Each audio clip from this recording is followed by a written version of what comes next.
साथियों नमस्कार। आज हमारे YouTube channel science and motivational classes पर आप सभी का स्वागत है। कक्षा 9 के लिए आज का वीडियो ये प्रस्तुत है। Science chapter number 5। Most welcome in science and motivational classes by me miss Ravindra Sharma आप सभी का स्वागत करता है।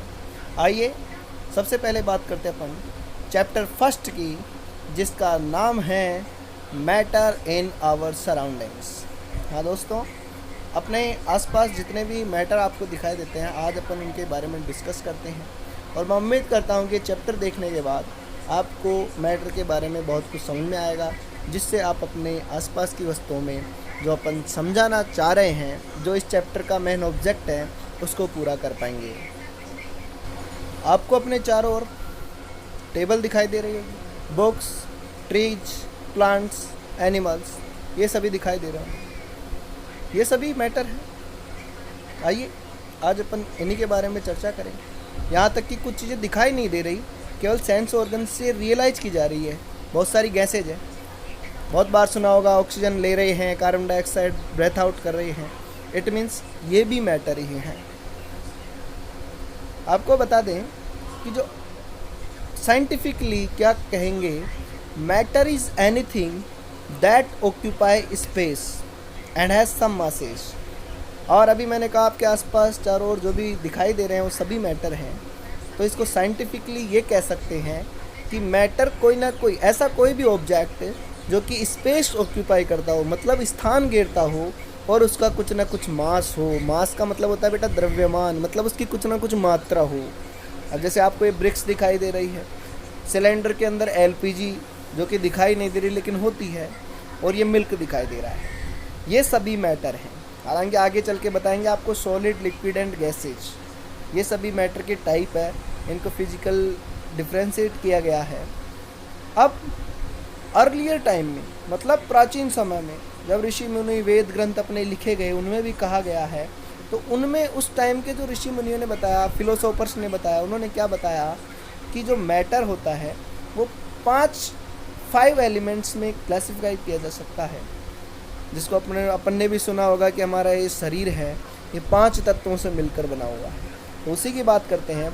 इन earlier time air, fire, earth, water and skies. आपको इस डायग्राम में दिखाई दे रहा है जल, वायु, अग्नि, अर्थ मतलब पृथ्वी, और आकाश। इन सभी से मिलकर बताया हुआ था कि पूरा ब्रह्मांड है, इससे मिलकर बना हुआ है। तो दोस्तों, अब अगर अपन इस मैटर की कैरेक्टरिस्टिक्स की बात करें तो सबसे पहला कैरेक्टर अपन लेंगे। इसके 4 कैरेक्टर को आप इसमें डिफाइन कर सकते हो कि वेरी वेरी स्मॉल। जो मैटर के पार्टिकल्स होते हैं वो बहुत ही छोटे होते हैं, आंखों से दिखाई नहीं दे सकते। आप चौक देखिए, आप मिट्टी देखिए, आप किसी भी चीज़, वाटर देखिए, इसका क्या एक पार्टिकल आप देख सकते हैं? नहीं देख सकते, बिल्कुल it's not possible. Have space between them, उनके बीच स्पेस होता है, और वो कंटिन्यूसली मूविंग करते रहते हैं और अट्रैक्ट ईच अदर, एक दूसरे को अट्रैक्ट भी करते रहते हैं। नोट कर लीजिए इन 4 पॉइंट्स को आप। इसके बाद कई साइंटिस्ट ने मॉलिक्यूलर स्ट्रक्चर ऑफ मैटर के लिए थ्योरीज दी। तो according to this theory, matter is made up of a small particle called molecules. They are in a state of continuous motion. Due to this, we can say that they possess kinetic energy. Matter के जो भी particles होते हैं वो हमेशा motion में होते हैं।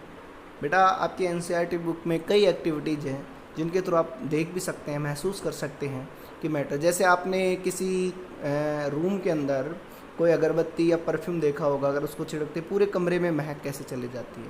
तो यही वजह है कि इनके पार्टिकल्स हमेशा मूव करते रहते हैं। The force that exist between particle is called intermolecular force. और ये पार्टिकल आपको दिखाई दे रहे हैं, इनके बीच कुछ ना कुछ अट्रैक्शन फोर्स लगा हुआ होता है, उसको अपन इंटरमोलिकुलर फोर्स कहते हैं। और intermolecular force decrease with increase in the interval space. सीधी बात है, अट्रैक्शन कम होगा तो स्पेस ज़्यादा होगा, स्पेस ज़्यादा होगा तो अट्रैक्शन कम होगा। Now let us do physical classification of matter. Matter को फिजिकल क्लासिफिकेशन किया गया है। सॉलिड, लिक्विड और गैस में। बेटा आप ये बॉक्सेस डायग्राम याद रखें, ये सबसे इम्पोर्टेंट, और ये फर्स्ट क्वेश्चन मान लीजिए आप हर एग्ज़ाम में आता ही आता है कि differentiate between solid, liquid and gases. तो बेटा देखिए, आप सॉलिड स्ट्रक्चर देख रहे हैं, लिक्विड देख रहे हैं, गैसेज देख रहे हैं, और मेन करेक्टर आपको मैं यही बताऊंगा, इससे ही सारी चीज़ें चलेगी कि सॉलिड के पार्टिकल्स देखिए आप पास पास में हैं, लिक्विड के पार्टिकल में थोड़ा सा स्पेस दिखाई दे रहा है आपको, और जो गैसेज हैं इनमें बहुत सारा स्पेस दिखाई दे रहा है। और ये एरो क्या शो कर रहे हैं कि इनके अंदर मूवमेंट बहुत ज़्यादा है। गैसेज में देखिए कितना मूवमेंट, लिक्विड में कम मूवमेंट होगा, सॉलिड में बहुत ही कम होगा, स्पेस भी आपको दिखाई दे रहा है। तो अपन लास्ट में इनमें डिफ्रेंशिएट, लेकिन उससे पहले अपन सबसे पहले देखेंगे सॉलिड की प्रॉपर्टीज। सॉलिड की प्रॉपर्टीज क्या होगी? फर्स्ट प्रॉपर्टीज, बेटा आप इनको राइट नोट भी करते रहिएगा, पूरे चैप्टर के इंपॉर्टेंट नोट्स हैं ये। एग्जाम में कोई भी क्वेश्चन आए तो आपको ये नोट्स अगर आप राइट करके आते हैं तो निश्चित रूप से आपको अच्छे मार्क्स मिलेंगे। नॉलेज तो अपडेट होगा ही होगा।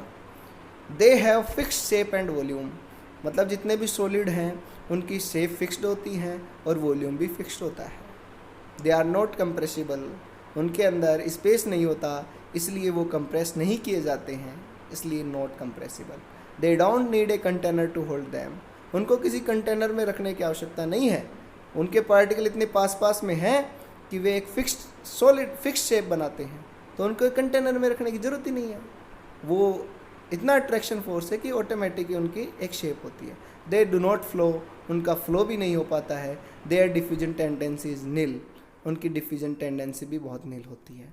और बेटा इन ये 5 कैरेक्टर्स है, इनका रीजन क्या है? उनका रीजन है बेसिस ऑफ मोलिकुलर स्ट्रक्चर। इनके मोलिकुलर स्ट्रक्चर आप डायग्राम में देखिए कैसे सुव्यवस्थित तरीके से इनकी एक जो स्ट्रक्चर और फिक्स्ड शेप दिखाई दे रही है आपको। In solid particles are tightly packed due to which intermolecular space is very less and intermolecular forces are stronger. याद यही रखना है, इंटरमोलिकुलर फोर्स स्ट्रांग होने के कारण इनके अंदर स्पेस बिल्कुल नहीं हो पाता है, इसी वजह से इनकी फिक्स्ड शेप होती है, इनका फिक्स्ड वॉल्यूम होता है, और इनकी जो हर एक चीज़ होती है वो फिक्स होती है। अब बात करते हैं अपन प्रॉपर्टीज़ ऑफ लिक्विड की। दोस्तों आपने वाटर देखा होगा, वाटर की क्या कह सकते हैं आप? वॉल्यूम 1 लीटर 2 लीटर जो भी है फिक्स होता है, आप किसी भी कंटेनर में होल्ड कर सकते हैं, ज़रूरी है क्योंकि इनकी शेप फिक्स्ड नहीं होती है। फिर अभी रीजन बताएंगे, सॉलिड का रीजन बताया आपको, वैसे आपको लिक्विड का रीजन भी बताया जाएगा। They need container to hold them, इनको रखने के लिए किसी कंटेनर, किसी पात्र, किसी बर्तन की आवश्यकता होती है। दे हैव लेस डेंसिटी, इनकी डेंसिटी बहुत कम होती है। और दे कैन ईजीली डिफ्यूज़, और वो डिफ्यूज़ मतलब फैल जाते हैं, विसरित हो जाते हैं, पार्टिकल्स उनके मूवमेंट करते रहते हैं। रीज़न क्या है इसका? रीज़न अभी बताएंगे, उससे पहले कुछ कैरेक्टर्स और। They have fixed volume but no fixed shape, इनकी शेप फिक्स नहीं होती। नेग्लिजिबल कंप्रेसिबिलिटी, पार्टिकल्स थोड़े थोड़े दूर होते हैं, ज़्यादा स्पेस भी नहीं है और कम भी नहीं है, इसलिए इनकी नेग्लिजिबल कंप्रेसिबिलिटी होती है लेकिन बहुत कम होती है। नेग्लिजिबल उसको कहेंगे आपने, कंटेनर होता ही। Have less density and can easily diffuse, और आसानी से इधर उधर जा सकते हैं। करेक्टर रिपीट है लेकिन आपको ये याद रखना है, अच्छे से याद रखना है। अब बात करते हैं अपन व्हाट इज द रीजन कि इनकी फिक्स वॉल्यूम फिक्स है, शेप फिक्स नहीं है। तो अपन इसका ये they have neither fix shape nor volume. अब गैसेज की प्रॉपर्टीज की बात करते हैं। They have neither fix shape और वॉल्यूम, गैसेज का ना तो शेप फिक्स होता है ना ही वॉल्यूम फिक्स होता है। दे आर हाईली कंप्रेसिबल, दोस्तों डायग्राम में देखिए स्पेस बहुत ज़्यादा है, आप कंप्रेस कर सकते हैं, मतलब कंप्रेसिबल है। They can flow in all direction, दूर दूर है, इंटरफोल मोलिकुलर फोर्स बहुत कम है, तो चारों तरफ डायरेक्शन, चारों दिशाओं में बह सकते हैं। They feel the entire space of container, जिस कंटेनर में डालो पूरे में फैल जाएंगे, क्वांटिटी का कोई नहीं है। सिलेंडर में डाल दिए, थोड़ी सी एलपीजी डालो पूरे में फैल जाएगी। दे कैन ईजीली डिफ्यूज, आसानी से डिफ्यूज हो जाते हैं। They have very low density, और उनकी डेंसिटी भी बहुत ही कम होती है। क्योंकि स्पेस ज़्यादा होता है तो वेट भी उनका कम होता है। In gases particles are far apart, बहुत दूर दूर होते हैं। To which the intermolecular forces are very weak and intermolecular forces are almost nil. कहने का मतलब इंटरमोलिकुलर स्पेस बहुत ज़्यादा होता है। रीजन ये है कि इंटरमोलिकुलर फोर्स क्या होता है? What is the intermolecular force? Intermolecular force होता है अट्रैक्शन बिटवीन पार्टिकल्स। पार्टिकल के बीच जो अट्रैक्शन फोर्स होता है उसी को अपन इंटरमोलिकुलर फोर्सेज कहते हैं। तो दोस्तों, अपन ने सॉलिड, लिक्विड और गैसेज की प्रॉपर्टीज जान ली। उसके बाद अपन इनके अंदर डिफ्रेंशिएट, ये क्वेश्चन भी कई बार पूछा जाता है और मैं निश्चित तौर से कह सकता हूँ यदि आपने अच्छे से प्रॉपर्टीज लर्न की तो डिफ्रेंशिएट करने में कोई मुश्किलात नहीं होगी। First, shape and volume. आपको बताया मैंने सॉलिड के अंदर डेफिनेट शेप एंड वॉल्यूम, मतलब वॉल्यूम और शेप दोनों फिक्स होते हैं, और गैसेज के अंदर दोनों ही फिक्स नहीं होते हैं। पहले तो आप ये देखिए, सॉलिड के अंदर दोनों फिक्स और गैसेज के अंदर दोनों ही फिक्स्ड नहीं होते हैं, neither definite shape nor volume. लेकिन लिक्विड की शेप तो फिक्स नहीं होती है लेकिन वॉल्यूम फिक्स होता है। अब बात करें स्ट्रक्चर ऑफ पार्टिकल्स की। The position of particle is fixed in solid. The particle can not get away from each other but have sufficient freedom of movement. ज़्यादा दूर भी नहीं होते हैं लेकिन चलने के लिए काफ़ी होते हैं। The particles are nearly independent in gases. Gases के अंदर बहुत दूर दूर होते हैं, कोई मतलब नहीं है, लेना देना नहीं है, एक दूसरे के पास है ही नहीं, बहुत सारा स्पेस प्रोवाइड है। नंबर ऑफ फ्री सरफेसेज की बात करें, सॉलिड के अंदर कोई लिमिट नहीं है, लिक्विड के अंदर ओनली वन फ्री सरफेस होता है, जबकि गैसेज के अंदर कोई सरफेस फ्री नहीं होता। अब जो intermolecular forces between constitute particle, आपको बताया सॉलिड के अंदर वेरी वेरी स्ट्रॉन्ग, लिक्विड के अंदर much weaker then in solid but much stronger than gases, और गैसेज के अंदर इंटरमोलिकुलर फोर्सेज नेग्लिजिबल होता है। तो इस वाली स्लाइड में आपको ये 4 डिफरेंस दिख रही है, नोट कर लीजिए इन सभी को। अब आगे चलते हैं। 5th डिफरेंस है intermolecular space between constituent particle. तो दोस्तों, साथियों, बच्चों, मैंने आपको बताया था कि intermolecular space is inversely proportional to intermolecular force. Force ज़्यादा तो पास पास में होंगे तो इंटरमोलिकुलर स्पेस बिल्कुल कम होगा। तो देखिए, सॉलिड में वेरी वेरी स्मॉल, लिक्विड में more than that in solids, and gases में very very large. Rigidity solid की very high, but in liquid medium and gases no rigidity. कोई सॉलिडिटी है नहीं, रुकने की है ही नहीं, क्वांटिटी है नहीं। सॉलिड के अंदर तो पार्टिकल पास है, बहुत हाई रिजिडिटी होती है, लेकिन गैसेज के अंदर डिफरेंस स्पेस बहुत ज़्यादा होता है, इसलिए दूर दूर हो जाते हैं। कॉल्ड फ्लड्स, इसलिए उनको फ्लड्स भी कहते हैं। बहते रहती हैं, हवाएं बहती रहती, चलती रहती है। अब बात करेंगे kinetic energy with the constituted particle. अरे सॉलिड के अंदर काइनेटिक एनर्जी है ही नहीं, इसलिए पड़े हैं, सुस्त पड़े हैं। इंटरमोलिकुलर स्पेस इंटरमोलिकुलर फोर्स इतना ज़्यादा है कि कुछ एनर्जी लगने ही नहीं दे रहा, मोमेंट ही नहीं है। लिक्विड के अंदर काइनेटिक एनर्जी थोड़ी ज़्यादा होती है और गैसेज के अंदर मैक्सिमम होती है, फ्री है, एनर्जी एनर्जी पकड़ने को तैयार है, इसलिए घूमते रहते हैं चारों तरफ। तो याद करना जरूरी है काइनेटिक एनर्जी। और टेम्परेचर बढ़ाओ तो बढ़ती है।